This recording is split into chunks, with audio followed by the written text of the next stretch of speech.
ایک अनपढ़ surgeon mister Hamilton, जिसको मास्टर ऑफ मेडिसिन की एजाजी डिग्री दी गई, ये न लिखना जानता था न पढ़ना, लेकिन आखिर ये कैसे मुमकिन हुआ?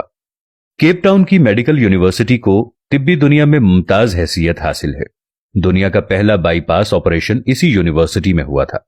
इस यूनि में चंद साल पहले एक ऐसे स्याह फाम शख्स को मास्टर ऑफ मेडिसिन की एजाजी डिग्री से नवाजा गया जिसने जिंदगी में कभी स्कूल का मुंह तक नहीं देखा था, जो अंग्रेजी का एक लफ्ज भी ना पढ़ सकता था और न ही लिख सकता था। लेकिन 2003 की एक सुबह दुनिया के मशहूर सर्जन प्रोफेसर डेविड डेंट ने यूनिवर्सिटी के ऑडिटोरियम में ऐलान किया कि हम आज एक ऐसे शख्स को मेडिसिन की एजाजी डिग्री दे रहे हैं जिसने दुनिया में सबसे ज्यादा सर्जन पैदा किए, जो एक गैर मामूली उस्ताद और हैरान कुन सर्जन है और जिसने मेडिकल साइंस और इंसानी दिमाग को हैरान कर दिया है। इस ऐलान के साथ प्रोफेसर ने हैमिल्टन का नाम लिया और पूरे ऑडिटोरियम ने खड़े होकर उसका इस्तकबाल किया। ये इस यूनिवर्सिटी की तारीख का सबसे बड़ा इस्तकबाल था। हैमिल्टन केप टाउन के दूर दराज गांव सिनेटैनी में पैदा हुआ। उसके वालिदैन चरवाहे थे। ये बकरी की खाल पहनता था और पहाड़ों पर सारा दिन नंगे पांव फिरता था। बचपन में उसके वालिद बीमार हो गए, लिहाजा वो भेड़ बकरियां छोड़कर उस वक्त केप टाउन आ गया। उन दिनों केप टाउन यूनिवर्सिटी की तामीरात जारी थीं और वो यूनिवर्सिटी में मजदूर भर्ती हो गया।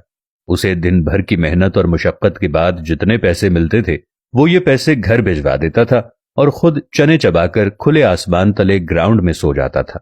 वो बरसों मजदूर की हैसियत से काम करता रहा।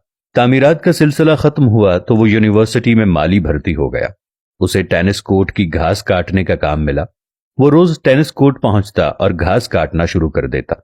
वो 3 बरस तक ये काम करता रहा। फिर उसकी जिंदगी में एक अजीब मोड़ आया और फिर वो मेडिकल साइंस के उस मकाम तक पहुंच गया जहां आज तक कोई दूसरा शख्स नहीं पहुंचा। ये एक नर्म और गर्म सुबह थी। प्रोफेसर रॉबर्ट, जो जराफे पर तहकीक कर रहे थे, वो ये देखना चाहते थे कि जब जराफा पानी पीने के लिए गर्दन झुकाता है तो उसे गशी का दौरा क्यों नहीं पड़ता। उन्होंने ऑपरेशन टेबल पर एक जराफा लिटाया, इसे बेहोश किया, लेकिन जो ही ऑपरेशन शुरू हुआ जराफे ने गर्दन हिला दी। चुनाचे उन्हें एक ऐसे मजबूत शख्स की जरूरत पड़ गई जो ऑपरेशन के दौरान जराफे की गर्दन जकड़ कर रखे। प्रोफेसर ऑपरेशन थिएटर से बाहर आए।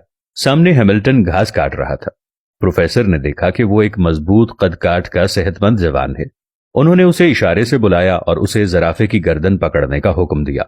हैमिल्टन ने गर्दन पकड़ ली। ये ऑपरेशन 8 घंटे तक जारी रहा। इस दौरान डॉक्टर चाय और कॉफी के वक्फे करते रहे, लेकिन हैमिल्टन जराफे की गर्दन थाम कर खड़ा रहा। ऑपरेशन खत्म हुआ तो वो चुपचाप बाहर निकला और जाकर घास काटना शुरू कर दी। दूसरे दिन प्रोफेसर ने उसे दोबारा बुलाया।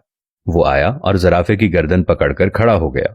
इसके बाद उसकी रूटीन हो गई कि वो यूनिवर्सिटी आता और 8-10 घंटे ऑपरेशन थिएटर में जानवरों को पकड़ता और इसके बाद टेनिस कोर्ट में घास काटने लगता।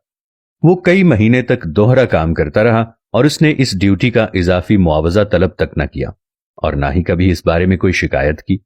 प्रोफेसर रॉबर्ट उसकी इस्तकामत और अखलास से मुतासिर हो गए और उन्होंने उसे माली से लैब असिस्टेंट बना दिया। हैमिल्टन की प्रमोशन हो गई और अब वो यूनिवर्सिटी आता और ऑपरेशन थिएटर पहुंचता और सर्जनों की मदद करता। ये सिलसिला भी बरसों जारी रहा। 1958 में उसकी जिंदगी में दूसरा अहम मोड़ आया। उस साल डॉक्टर बर्नार्ड यूनिवर्सिटी आए और उन्होंने दिल की मुंतकिली के ऑपरेशन शुरू कर दिए। हैमिल्टन उनका असिस्टेंट बन गया। डॉक्टर के काम को गौर से देखता रहता। इस ऑपरेशन के दौरान वो असिस्टेंट से एडिशनल सर्जन बन गया और अब वो डॉक्टर ऑपरेशन करते थे और ऑपरेशन के बाद उसे टांके लगाने का फरीजा सौंप देते थे। वो इंतहाई शानदार टांके लगाता था। उसकी उंगलियों में सफाई और तेजी थी। उसने एक एक दिन में 50-50 लोगों के टांके लगाए। वो ऑपरेशन थिएटर में काम करते हुए सर्जनों से ज्यादा इंसानी जिस्म को समझने लगा। चुनाचे बड़े डॉक्टरों ने उसे जूनियर डॉक्टरों को सिखाने की जिम्मेदारी भी सौंप दी। अब वो जूनियर डॉक्टरों को ऑपरेशन की टेक्निक सिखाने लगा। वो आहिस्ता आहिस्ता यूनिवर्सिटी की अहम तरीन शख्सियत बन गया। वो मेडिकल साइंस की इस्तिलाहात से नावाकिफ था, लेकिन वो दुनिया के बड़े से बड़े सर्जन से बेहतर सर्जन था। 1970 में उसकी जिंदगी में तीसरा मोड़ आया। इस साल जिगर पर तहकीक शुरू हुई तो उसने ऑपरेशन के दौरान जिगर की एक ऐसी शरेयान की निशानदही कर दी जिसकी वजह से जिगर की मुंतकिली आसान हो गई। उसकी इस निशानदही ने मेडिकल साइंस के बड़े दिमागों को चकरा कर रख दिया।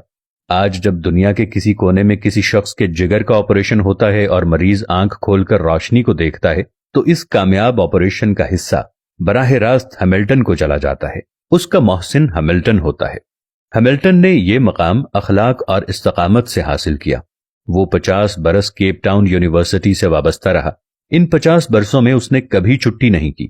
وہ رات 3 بجے گھر سے نکلتا تھا، 14 میل پیدل چلتا، یونیورسٹی پہنچتا اور ٹھیک 6 بجے تھیٹر میں داخل ہوتا۔ لوگ اس کی آمد و رفت سے اپنی گھڑیاں ٹھیک کرتے تھے۔ ان 50 برسوں میں اس نے کبھی تنخواہ میں اضافے کا مطالبہ نہیں کیا۔ اس نے کبھی اوقات کار کی طوالت اور سہولتوں میں کمی کا شکوہ تک نہیں کیا۔ پھر اس کی زندگی میں ایک وقت ایسا آیا جب اس کی تنخواہ اور مراعات یونیورسٹی کے وائس چانسلر سے بھی زیادہ تھیں، اور اسے وہ اعزاز ملا جو آج تک میڈیکل سائنس کے کسی شخص کو نہیں ملا۔ وہ میڈیکل ہسٹری کا پہلا ان پڑھ استاد تھا۔ وہ پہلا ان پڑھ سرجن تھا۔ اس نے زندگی میں 3000 سرجنوں کو ٹریننگ دی۔ وہ 2005 میں فوت ہوا تو اسے یونیورسٹی میں دفن کیا گیا، اور اس کے بعد یونیورسٹی سے پاس آؤٹ ہونے والے سرجنوں کے لیے لازم قرار دے دیا گیا کہ وہ ڈگری لینے کے بعد اس کی قبر پر جائیں، تصویر بنائیں اور اس کے بعد عملی زندگی میں داخل ہو جائیں۔